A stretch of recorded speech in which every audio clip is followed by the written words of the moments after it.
Okay, so what's brought you here to counseling today?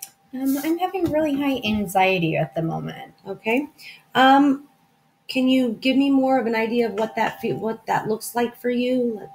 Just nervous, anxious all the time.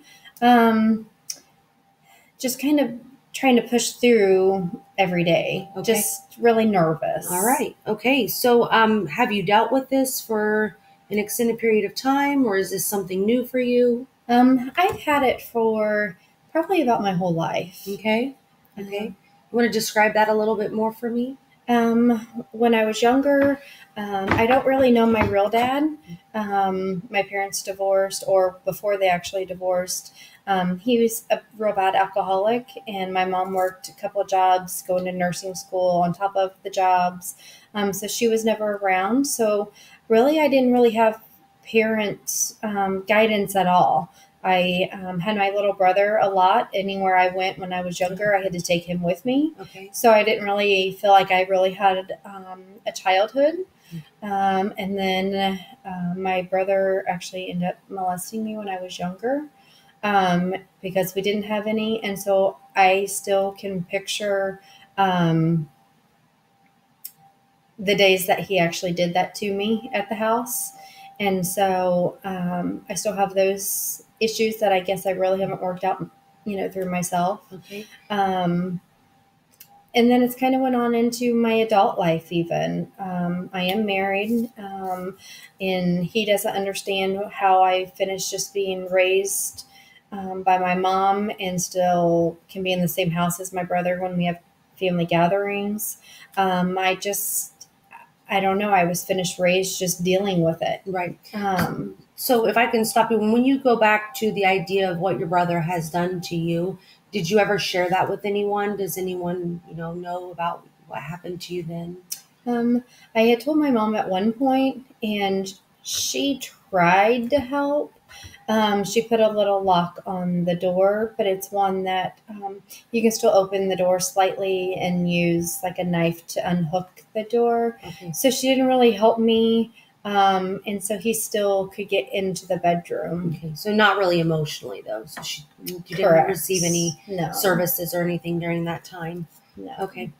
Okay. So go ahead. I'm sorry. Go on then about where you're at kind of more today then. And then today, like I said, with my husband, I deal with him not wanting to go to my family's gatherings, which kind of gives me more anger part of anxiety. Yeah. And then with us trying to have a child, we tried 9 years.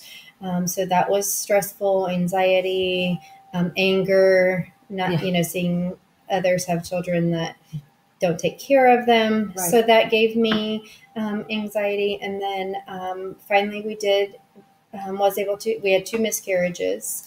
And then we finally were able to conceive a child.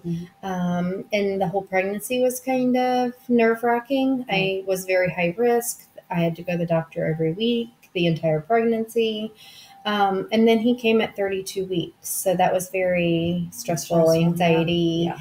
And I've never really talked to anybody really about all of that. Okay. He was in the NICU a month and a half.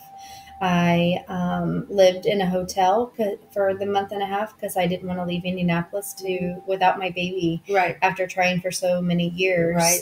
I just had that feeling that I couldn't come home without him. Right. And so he finally was able to come home. He came home with an oxygen machine, an apnea machine. So I was trying to breastfeed. I was trying to pump. I was dealing with the machines, not alone just having a newborn baby.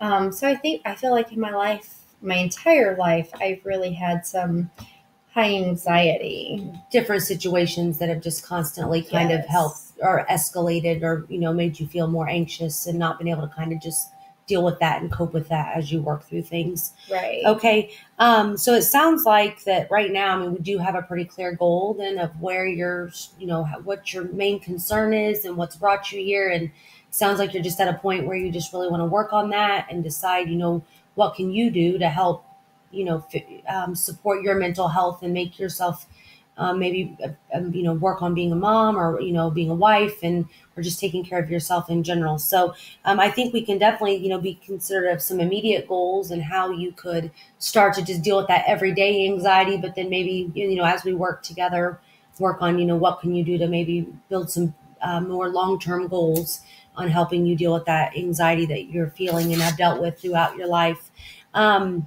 Let's talk then. We'll switch gears here for just a minute now that we have a little bit of your background. And let's talk about your family history then. So if you want to share with me, where does your family, what does anxiety look like as far as your family is concerned, your mother, father, and those types of situations? Well, I talked about my mom and dad already. And then I do have anxiety with my husband, also with one with my family. We've actually went through counseling as a couple together, and basically just said, our family is him and I, and it was before we had our son. And then my mom and dad, his mom, stepdad, anybody else is extended family. So we just need to concentrate on us. So I've had that anxiety with just us. Yeah. Does your mom suffer from any anxiety, or your father that you know of? I mean, is that part of your family history? Not that I know of. Okay. I'm sure my mom did. I guess my mom got with my real father when she was 19. He already had 4 boys and 2 girls. Wow. And then, so she raised his children and then had me and my 2 brothers. Wow, at 19. And so at 19. Yeah. So she has had, I'm sure, lots of anxiety. Yeah. And as you mentioned, your father wasn't a part of your life as much when you were younger, but so you don't know much about where that's at. Right. Okay. Let's move on to just some drug and alcohol history. Just what does that look like for you? For me, that I may have a drink here or there just to try to help with the coping part of it. I'm actually having some health issues currently myself this time, not with my son, that I can't walk. I'm having, and the doctors can't really figure out what's going on. And so they've had me on a slew of medicines. And currently I'm on 4 that are the highest doses that I can be on, just so I can almost walk normal like I was since June. Yeah. Do you feel like you've seen any changes in yourself with those medications? I haven't. Maybe some with my patience with my son. Yeah. My husband really says that he can notice a difference with my patience and my attitude, maybe, or anxiousness. Okay. As far as any other substances, just like caffeines, just other things that you might take in your daily regimen that might support or the anxiety. I had been off of caffeine for quite a while. Here recently, I have gotten back on drinking pop. And I really haven't noticed a big difference, but I do like to drink the caffeine, and I think it does kind of help me calm down some.